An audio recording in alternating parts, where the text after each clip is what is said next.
અને ન માત્ર જૂનાગઢના ડુંગરપુર ગામમાં પરંતુ આ તરફ માંગરોળનું ઓસા ગામ પણ અહીંયા જળબંબાકાર થઈ ગયું છે। હવે સંદેશ ન્યૂઝ આપને ઓસા ગામનું ગ્રાઉન્ડ ઝીરો રિપોર્ટ બતાવશે અને ત્યાં પણ લોકોના ઘરોમાં ખેતરોમાં પાણી ફરી વળ્યા છે। માંગરોળનું આ ઓસા ગામની સ્થિતિ હવે આપણે જોઈશું કે જ્યાં સંદેશ ન્યૂઝની ટીમ પહોંચી છે। ઓસા ગામના ત્યાં સ્થાનિકો સાથે વાતચીત કરવાનો પ્રયાસ કર્યો। ખેતરો પર નદી છે, ચારે કોર માત્ર પાણીના દ્રશ્યો અત્યારે જોવા મળી રહ્યા છે। તો સાથે સાથે લોકોની હાલાકીનું તો પૂછવું શું। આપ અત્યારે જે દ્રશ્યો જોઈ રહ્યા છો આ નદી નથી પરંતુ ખેતરો છે। ત્યારે માંગરોળના ઓસા ગામ જ્યાં જળબંબાકાર જેવી સ્થિતિ છે, લોકોની હાલાકી વચ્ચે અને લોકોના અસ્તવ્યસ્ત જીવન વચ્ચે અમારા સંવાદદાતા ગ્રાઉન્ડ ઝીરો રિપોર્ટિંગ કરવા માટે પહોંચી ગયા છે મયુર સરવૈયા। મયુર, કેવી ત્યાં સ્થિતિ છે અને લોકોને કેટલી હાલાકી?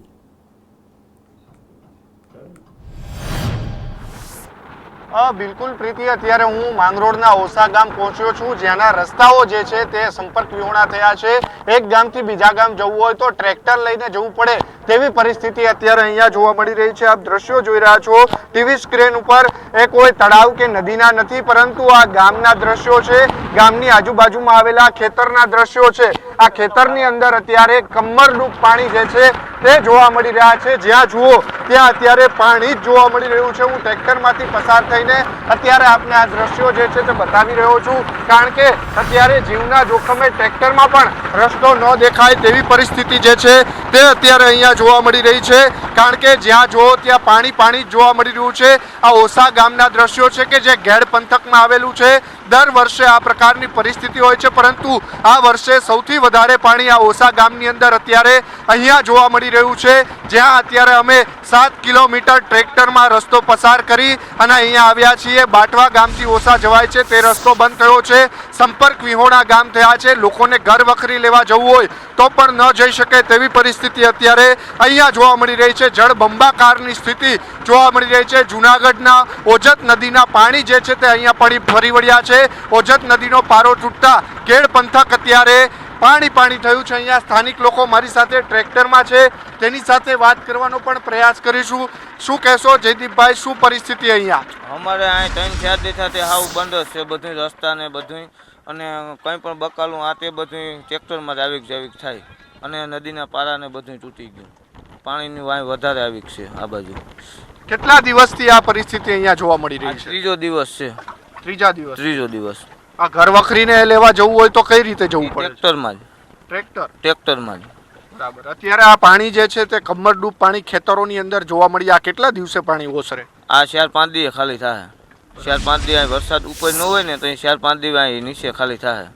આ ક્યાંના પાણી અત્યારે અહીંયા જે છે તે ફરી વળ્યા છે? જુનાગઢ, વિસાવદર, એ બધા માણાવદર, વંથલી બધાય લાગે। આ દર વર્ષે આ પ્રકારની સ્થિતિ હોય છે। આ વખતે કેટલું પાણી?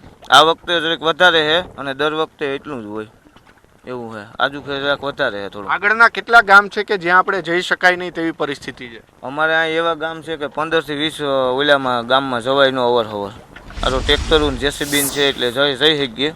તમને અહીં લેવા આવ્યા ને કે તમને અહીં પૂગી ન શકો તમે। ઓસા ગામ છે, ઓસા ગામથી અહીંયા કેટલા રસ્તા એવા છે કે જે સંપર્ક વિહોણા થઈ ગયા છે? 8 થી 10 રસ્તા બંધ થઈ ગયા અને 2-3 ઠેકાણે તો રોડે તૂટી ગયા એવું છે।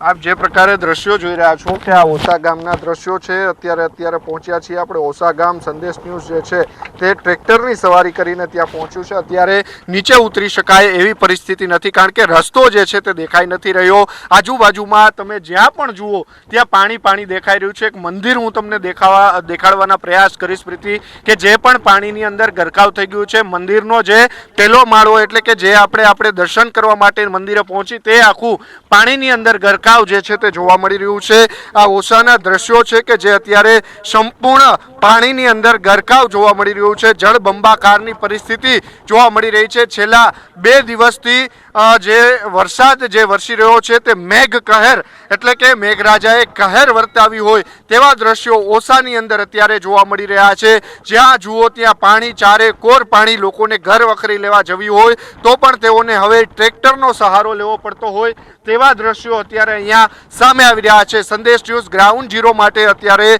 ઓસા ગામ પહોંચ્યું છે। આપ જોઈ રહ્યા છો કે જે ઘેટા બકરાઓ છે, સામે જે પશુઓ ઊભા છે તેમની હાલત પણ એ જ પ્રકારની છે કે તેમને આ આ બાજુ આવવું છે તો પણ નથી આવી શકતા તેવી પરિસ્થિતિ અહીંયા જોવા મળી રહી છે.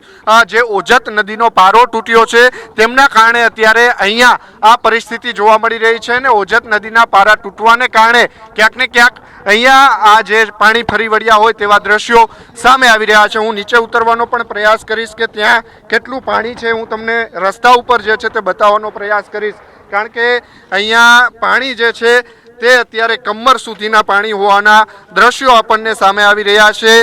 ઓસા ગામ જે છે તે આખું પાણીની અંદર ગરકાવ થઈ ચૂક્યું છે. આપ જોઈ રહ્યા છો કે મારા પણ ઢીંચણ સમા પાણી અત્યારે જોવા મળી રહ્યા છે. રસ્તાઓ દેખાતા નથી. હું બીજા પણ દ્રશ્યો બતાવીશ કે ગ્રામજનો કેવી પરિસ્થિતિમાં અહીંયાથી પસાર થઈ રહ્યા છે. બે લોકો જે છે તે આવી રહ્યા છે. આ દરિયાની અંદરથી કોઈ પસાર થતું હોય તેવા દ્રશ્યો અહીંયા આપણને જોવા મળી રહ્યા છે. સંપૂર્ણપણે આખું ગામ જે છે તે પાણીની અંદર તરબોળ થઈ ચૂક્યું છે અને લોકોને અત્યારે જીવન જરૂરિયાતની વસ્તુઓ એક ગામથી બીજા ગામ જવું હોય તો પણ ન જઈ શકે તેવી પરિસ્થિતિ અહીંયા પ્રીતિ દેખાઈ રહી છે. લોકોના જોઈ રહ્યા છો ખેતરો છે, ઘરો છે, તે પણ દેખાઈ નથી રહ્યા. મયુર, જે આપ કહી રહ્યા છો કે ઘર વખરી લેવા માટે ટ્રેક્ટરનો સહારો લેવા પડી રહ્યો છે, શું તંત્ર દ્વારા ફૂડ પેકેટ પહોંચાડવાની કે કોઈ બોટની સુવિધા ઊભી કરવાની કોઈ અત્યારે કાર્યવાહી કરવામાં આવી રહી છે? તંત્રએ કોઈ તસ્દી લીધી છે આ ગામ લોકોની?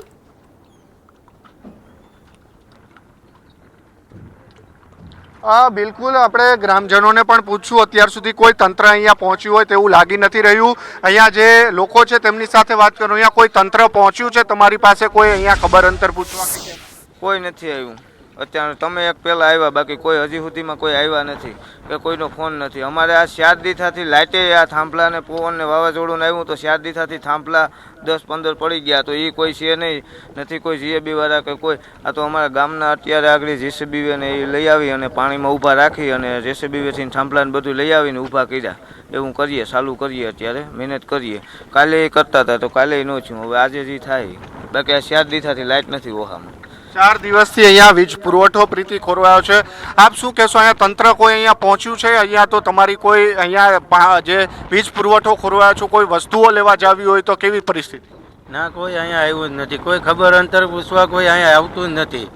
પરવા અમારે આવ્યા હતા, રમેશભાઈ જડુક આવ્યા હતા, બાકી કોઈ અહીંયા ખેડ વિસ્તારમાં વરસાદ થાય પછી કોઈ આવતું જ નથી. મતદાન ટાણે આવે છે બધાય. મત જોતા હોય તો બધા આવે છે, ત્યારે બધા ગામમાં આવે છે. અત્યારે કોઈ ખબર અંતર પૂછવા અહીં આવતું નથી. અટાણે અમારે બટેટા લેવા હોય તો ઘાણી છે, ગામમાં જવું પડે, 7-8 કિલોમીટર હાલીને જવું પડે. આ વાડી વિસ્તારવાળા છે એ તો હાવ મરાય. અમારે ગામમાંથી ને દેવા આવવું. ટ્રેક્ટર લઈને અમારે જ્યાં જવું ત્યાં ટ્રેક્ટર જેસીબીથી અમે મદદ કરીને જઈએ છીએ. અટાણે પશુપાલન બહુ હાલાકીનો સામનો કરવો પડે છે. બહુ પાણી છે, ક્યાંય કમરબૂટ છે, ક્યાંય કડે કેડે છે. અત્યારે વીજ પુરવઠો હાવ લાઇટ બંધ જ છે કાલની. અમારે કાલ રાતની લાઇટ જ હાવ હોઈ ગઈ. અમારા ગામના લોકો બધા છે ભેગા થઈ અને થાંભલા ઊભા કર્યા છે જેસીબીની મદદથી. ગામના લોકો બધા ભેગા થઈ જેસીબીની મદદથી થાંભલા ઊભા કર્યા છે. લાઇટ હજી આવી નથી પણ ઊભા કર્યા છે થાંભલા.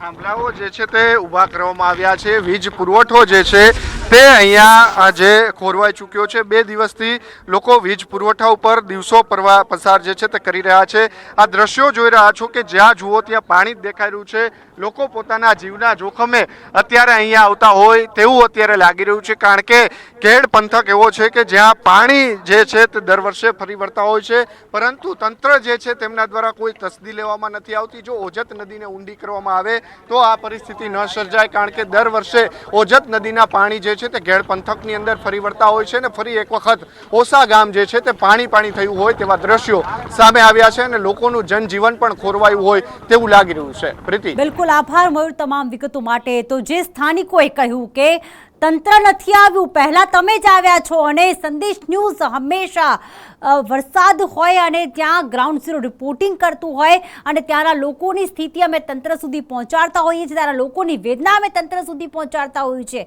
અને હર હંમેશ સંદેશ ન્યૂઝ જે છે એ આવી રીતે જ્યારે જળબંબાકાર જેવી સ્થિતિ હોય, જળમગ્ન થઈ ગયું હોય ત્યાં સૌથી પહેલાં પહોંચતું હોય છે.